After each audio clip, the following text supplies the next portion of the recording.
behind me. We're at Guinness on a tour today, self-guided, which is a mistake, but they're gonna let me wander loose in a brewery. Boy, are they ever in trouble. Anyways, to the tour.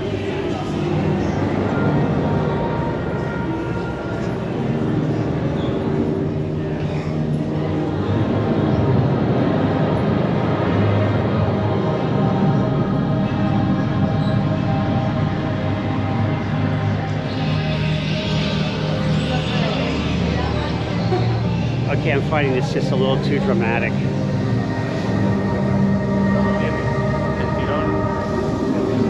I'm really looking forward to the Guinness swimming pool. It should be quite exciting. I've never swam in a pool of Guinness before. It should be really good.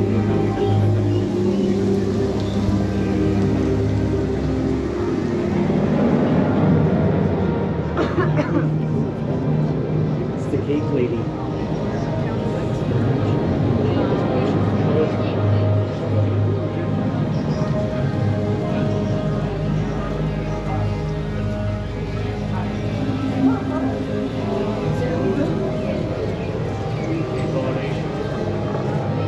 As you can see, you have to book these tours early, book them in advance because it does get quite crowded in here. We're here at 9:45 in the morning, which is quite early, and honestly, when we finish this, we have to have a drink upstairs. It's very early for me. But if I think about, Eastern time zone, take 5 hours back. 4 o'clock in the morning is a good time to have a beer. 5, 6, 7 o'clock, 7, yeah. We're in the weed section.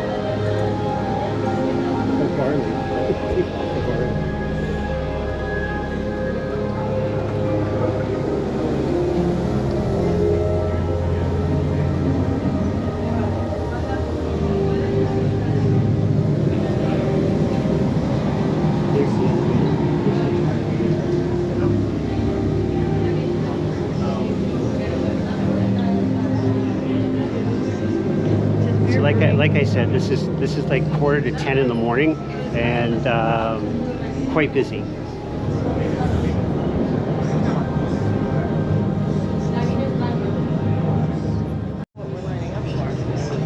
So we're still waiting in line to get up the stairs that I showed earlier. And this is the hydration section where they're talking about water, and they've actually pumped in the smell of water. So it's kind of reminding me of Disney and the California ride there, where you're paragliding over California in the ride in Disney, and then there's like the smells coming up, the trees and the orange soaring. Is that what it's called? Yeah. I haven't been to Disney in a while, but I'll ask the expert here because she was there last year. And yeah, so soaring, like where you're soaring over, and there's like the pine and the orange and the ocean and things. So it still smells wet. This could be in soaring without the frills and spills. Anyways, back to waiting in line.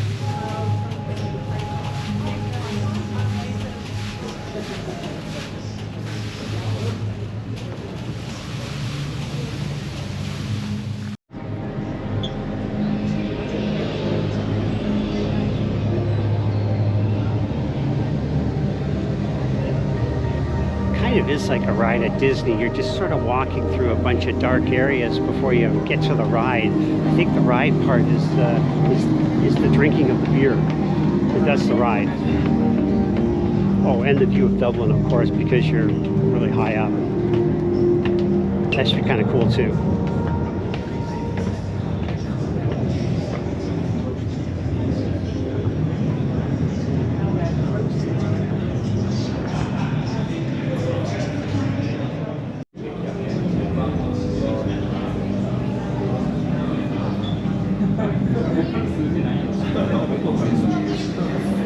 Americanata.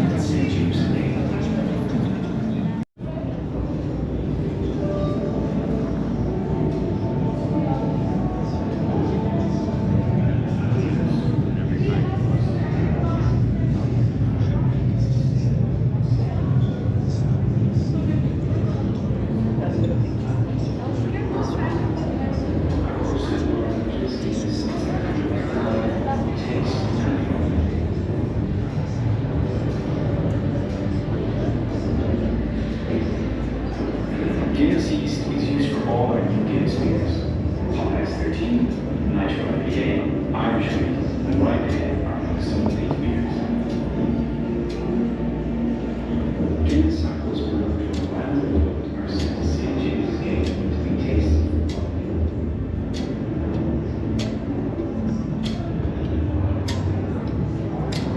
The largest brew has scored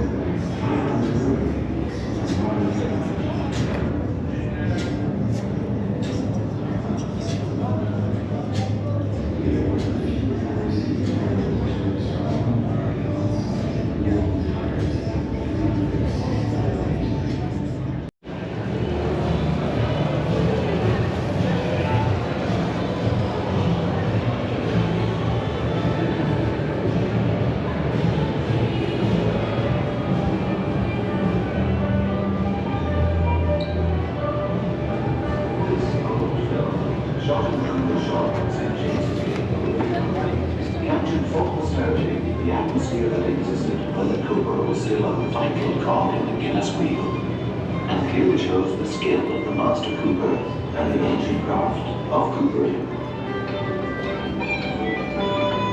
The Coopers select their timber, carefully cutting away defects and sapwood.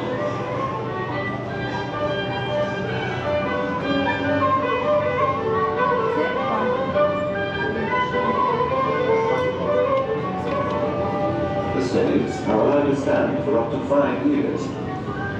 In the cooper shop, the weathered ends are sawn off and the stage is set for us to see the traditional craft of coopering.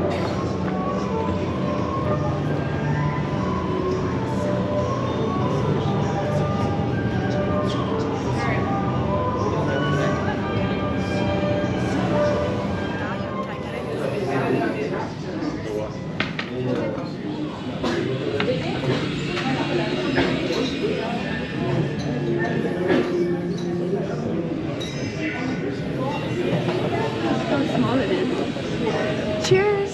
Cheers. Get some wild light flickering going on in here. Enjoy to the side. It's those lights.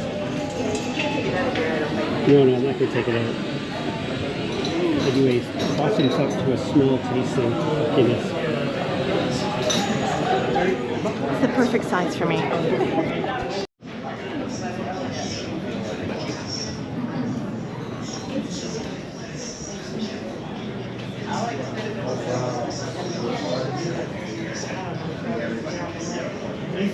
You read about the drop in the bottom.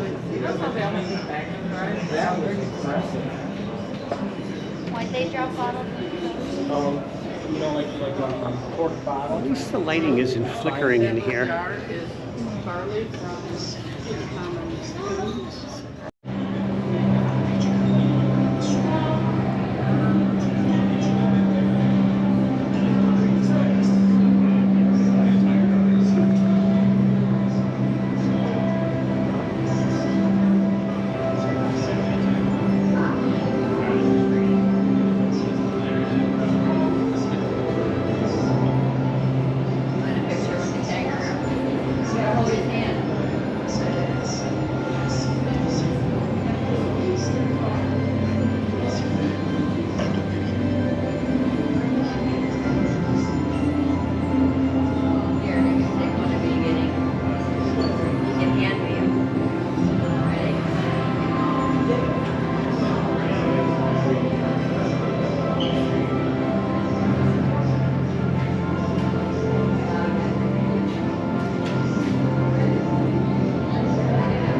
Just finished the Guinness tour. Had a beer before noon. Kind of a weird feeling, but you know, when in Rome. We're just walking outside of the brewery now, past the, well, there's some horses back there, carriages, tours, Dublin, and now the tour buses. And although this isn't in smell-o-vision, you can smell them roasting the barley or the hops. They have a nice burning smell. Oh, it's changed to a plastic. Someone's burning plastic. But it was a nicer smell when we came out of the brewery. It's just a nice old area, Dublin. Yeah, that way, straight.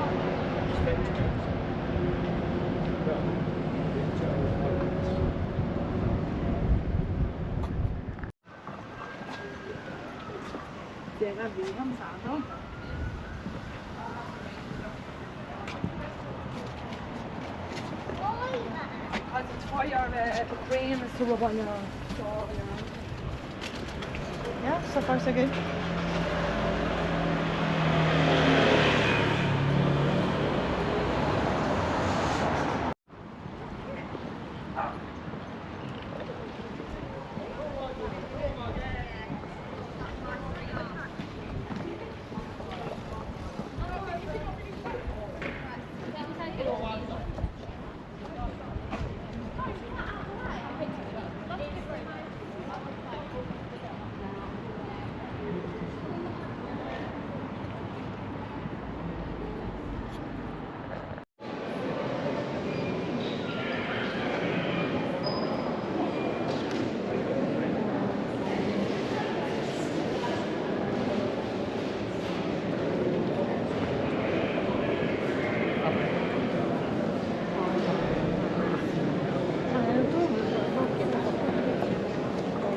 Just inside St. Patrick's Church in Dublin.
So we're in the basement of Christ Church Cathedral in Dublin, and I believe this is supposed to be Charles I of England and Charles II of England.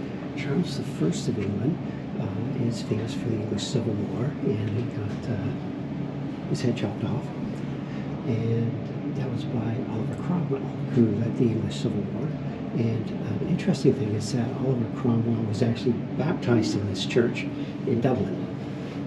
That's it. And Charles II also was run out of England. And I think it was William of Orange that came over from Denmark to run the country. Anyways, could be wrong on that last one. It's been a while since I've been in a history class. But just interesting. These statues were at the Dublin City Hall and were probably knocked off, tossed off, had things thrown at them, which explains why this guy's missing his nose, and this poor chap's missing an arm, and looks pretty battered up, because the Irish weren't too fond of English kings, or Scottish, because Charles I was the son of James I, who was James VI of Scotland. Came down after Queen Elizabeth I died to run England. So technically Scottish. Gave him Scottish lineage too, because they are related. That's enough for history.